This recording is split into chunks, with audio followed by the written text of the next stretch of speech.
Hello दोस्तों, कैसे हैं आप सब। आज की हमारी कहानी है देवरानी जेठानी। अगर देवरानी जेठानी एक होकर रहना भी चाहें तो ससुराल वाले कहाँ साथ होने देते हैं। कुछ ना कुछ ऐसा काम करते हैं जिससे दोनों में फूट डल जाए। बड़ी बहू अनु ने कहा, और हमें फूट नहीं डाल पाए तो अपने बेटों में डलवा दी। आज आपके घर का जो तमाशा हो रहा है वो बहुओं के कारण नहीं हो रहा बल्कि बेटों के कारण हो रहा है। और आप यहाँ बैठकर हम पर सिर्फ इल्जाम लगा रही हैं। गलती तो आप लोगों की थी और हमें गुनहगार साबित कर रही हो।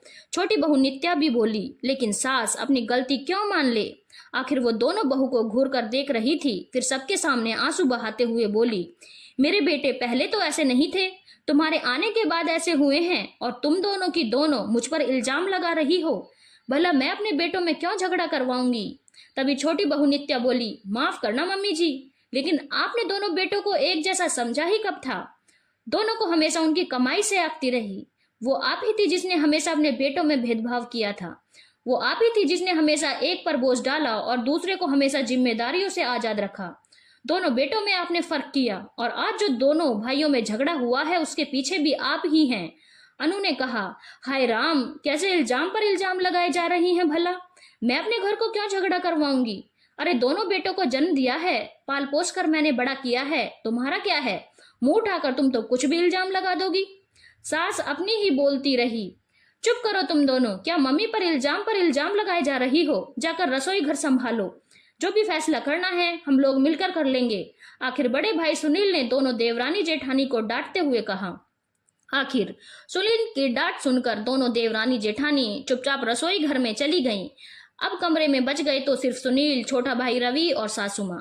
देखा तुमने, तुम्हारी पत्नियां मुझ पर कैसे इल्जाम पर इल्जाम लगा रही थी। अरे बताओ, मैं अपने ही घर को क्यों तोड़ूंगी। इसीलिए कहते हैं कि दूसरे घर से आई हुई लड़कियों के सामने कभी अपने घर का भेद नहीं देना चाहिए। मम्मी, आप भी कुछ भी बोले जा रही हो, भगवान के लिए आप भी बस करो। सुनील ने कहा, हाँ मुझे ही चुप कराओ, तू तेरी पत्नी का ही पक्ष लेगा। मम्मी, गलती आपकी है। जैसे आपने अपनी बहुओं में घर के काम बांटे हैं ना, वैसे ही अगर बेटों में भी घर के खर्चे बांट दिए होते ना तो आज ये नौबत नहीं आती। सुनील ने फिर कहा, अरे घर खर्चों पर लड़ रहे हो, क्या कमी छोड़ी तेरे पापा ने। सब कुछ तो उन्हीं का है, यहाँ तक कि तेरी नौकरी भी। हाँ सब कुछ उनका है, लेकिन कैसे जी तोड़ मेहनत करके संभाला है मैंने, मैं ही जानता हूँ। पापा की सरकारी नौकरी में रहते हुए मौत हुई थी, लेकिन तब क्या उम्र थी मेरी, सिर्फ 18 साल। शिक्षा भी पूरी नहीं हुई थी मेरी, इसीलिए सरकारी नौकरी तो मिली लेकिन काम चलाऊ। उसमें भी आपने क्या कहा कि पापा की जगह ले रहा है, तब घर की सारी जिम्मेदारी तुझे उठानी पड़ेगी, सारे खर्चे तुझे ही करने पड़ेंगे। मानता हूँ कि रवि और सालू छोटे थे उस समय, इसलिए मुझे कोई ऐतराज नहीं था। उनकी शिक्षा, घर के खर्चे, खुद की पढ़ाई, सब कुछ किया मैंने। सालू की शादी में भी आपने कितना बड़ा कर्जा लिया, जबकि मैंने आपको कहा था कि मम्मी मेरी इतनी कंडीशन नहीं है, कैसे चुका पाऊंगा। तो क्या कहा था आपने कि पापा की जगह पर सरकारी नौकरी कर रहा है, खर्चे तो तुझे करने ही पड़ेंगे, बिना ये सोचे कि मुझ पर कितना बोझ है। ये तो मेरी मेहनत और शिक्षा पूरी करने के कारण सरकारी नौकरी में ऊंचे ओहदे पर मुझे जगह मिल गई। रवि की इंजीनियरिंग, हम दोनों की शादी, बहन के घर आए दिन होने वाले प्रोग्राम, सबके खर्चे मैंने उठाए और कुछ कर्जा तो मैं आज भी चुका रहा हूँ। मैंने कभी किसी चीज के लिए मना नहीं किया। आपने जब जहां पैसा मांगा मैंने दिया, पर मुझे यह उम्मीद थी कि मेरा छोटा भाई कमाएगा तो मेरे कांधे का बोझ कुछ तो कम हो जाएगा।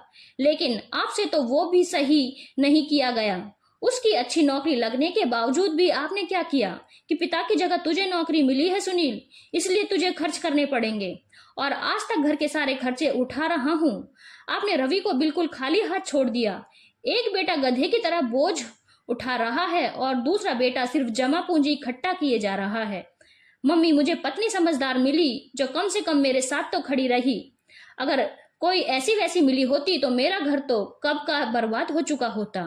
आप समझती क्यों नहीं हो कि मेरा भी परिवार है।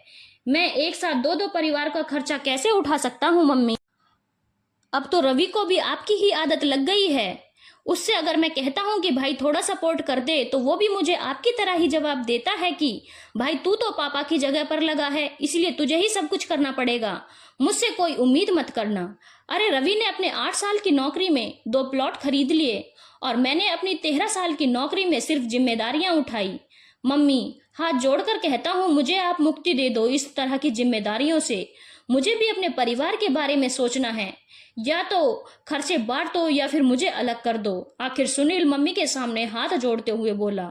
आखिर सुनील को इस तरह हाथ जोड़ते हुए देखकर मम्मी चुप हो गई। आखिर कुछ दिनों के बाद उन्होंने अपने आप ही दोनों बेटों को अलग अलग कर दिया, क्योंकि रवि घर के खर्चे बराबर बांटने को तैयार नहीं था।